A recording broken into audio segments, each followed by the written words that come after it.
Showroom থেকে এসে আবার আমার লাইফে জয়েন করেছো, অনেক খুশি হলাম। Thank you, thank you.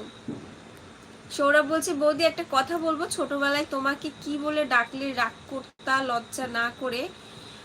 সবাই বলো, যেমন আমাকে ময়না বলে রাগাতো। ভাই ময়না কেন বলতো, আমি তো বুঝলাম না। ময়না বলে রাগাতো আমাকে?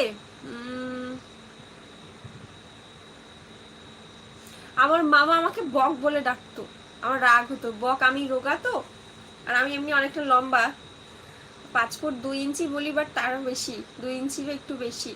তো যাই হোক, মানে লম্বা মানুষ, তার রোগা ছিলাম, গলা টলাগুলো সরু ছিল। আর আমার হাত পাত গুলো অনেক লম্বা লম্বা, তোমরা না দেখলে বুঝতে পারবে না। আমার হাত পায়ের আঙুল পা অনেক লম্বা। আমার মানে 9 সাইজ তো লাস্ট জুতো পাওয়া যায়, আমার তার থেকে বড় সাইজ আমার জুতো লাগে। কোনোদিন আমি দোকানে গিয়ে নিজের পছন্দ মতো জুতো কিনতে পারি, দোকানদারের পছন্দ মতো পড়তে হয়েছে। তো যাই হোক, একমাত্র বড় বড় শোরুমে গেলে আমার সাইজে